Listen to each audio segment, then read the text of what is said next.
I'm going to show you today how to make this Anton Pieck. I am not sure if I'm pronouncing his last name correctly. I'm so sorry. It's spelled P-I-E-C-K. And I would like to show you how I'm going to complete this, but these are all the instructions you'll need to do a whole birdhouse. So now you can see I've already painted this, and I've decoupaged one side. I saved the most difficult side to show you. This is how this birdhouse looked before. It was, to me, a little tacky, so I really couldn't wait to get to work and repaint it, redo it myself.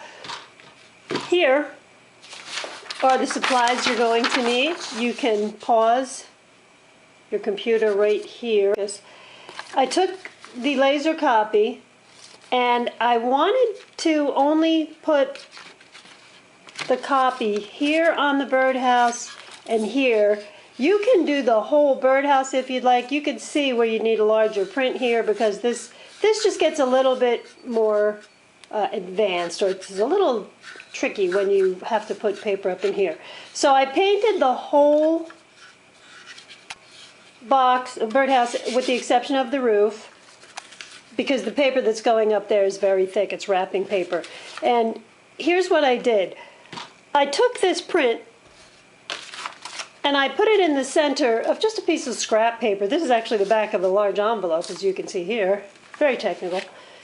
And what I did was I took the sea sponge brush with several different colors of paint, and I put them all around, sponged the colors down, and when they dried, I put this in the center of it because I wanted to get a very good idea of which of these colors would match best. Because it's only when you see, I bought this one thinking that it would be good. It was a little too light, although it does match the floor perfectly. This one didn't look good at all, and I thought it would. And these are only about $1 each, and sometimes you can get them 2 for $1. So that's what I advise doing, so that you get the closest colors that you want. That I used as the trim, and this was the one that seemed to pick up the most, or was it this one? This one, I believe, picked up the most of the neutral color on the inside. And here's what I did. Since this is wrapping paper, I didn't need any copies of it. I cut a piece out that I knew would be larger, just a little larger. You see it overhangs the edges here and here. This gets dipped into a tray, a shallow tray of water.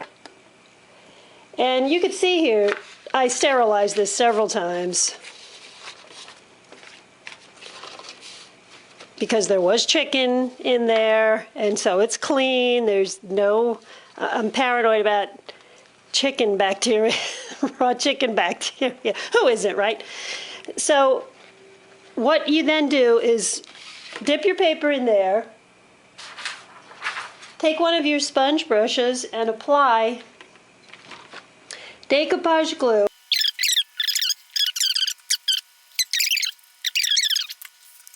Take your paper out of the water, and it will be very drippy. Line it up as exact as you can with the top. If you have a paper cutter, I have one of these from Fiskars that makes the most exact cut, because sometimes if you use scissors, I don't know about you, but I make mine all loopy and out of shape, so I use the Fiskars for a much more exact cut. And lay the paper down, and with your fingers just press it all down. Take the hard brayer. This is what I mean by a hard brayer. They have these with sponges, but you don't want the sponge. This is a very solid foam rubber. And I always work from the center out, pushing down, and this removes any air bubbles, wrinkles, excess glue. It's pushing it out to the sides.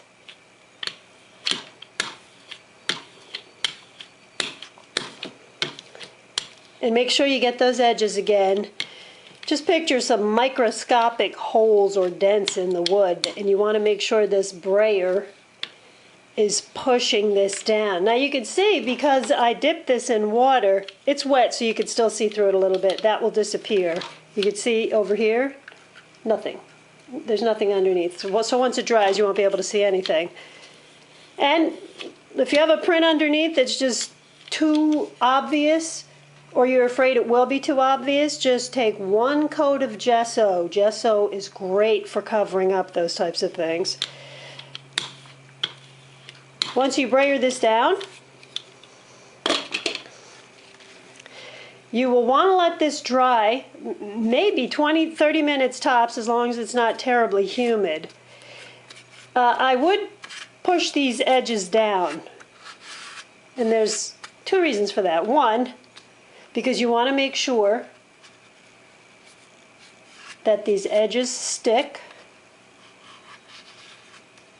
And the other is that when you're done, when this is dry, that nail file that I mentioned, you can see that I use this one quite a lot. This nail file is used to go along these edges, just like this, and the paper comes off so quickly. Now, you can do this right now while it's still wet. You can see that I'm doing that. I actually prefer that it dries, usually because there's times that you can accidentally scrape off, because it's wet and a little delicate right now. You could scrape off some of the edges of your work. You don't want to do that. I think I'm almost doing it a little bit down here. So just for the purposes of this video, I want to take this off now. So do as I say, not as I do. Don't you hate that? But I just want to be able to show you the second, probably most important part of the video. And I'll just take this piece off for now. Before you dip it in the water and place it down with the glue, make sure you're aware of where that hole is. And this little child that's in the picture is adorable, and I don't want to press this down and push a hole through there. So I'm going to make sure that I move this over enough so that whatever I'm losing through that hole, it's going to be right about there. It's not going to be too significant. This is not the easiest part of the project, but this is what you need to do. So we will dip the image in water, apply decoupage glue all over your surface.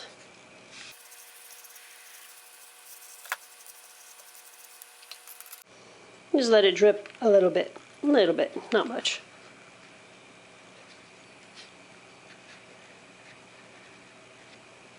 And by the way, I cut this out first.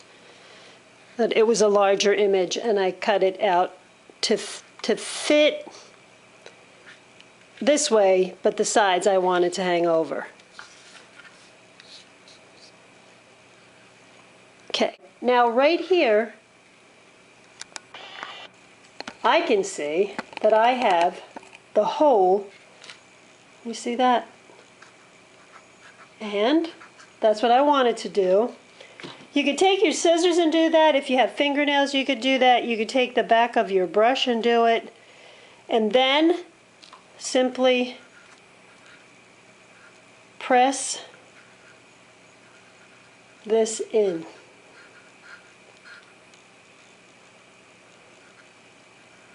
You've covered up the rough part of this hole.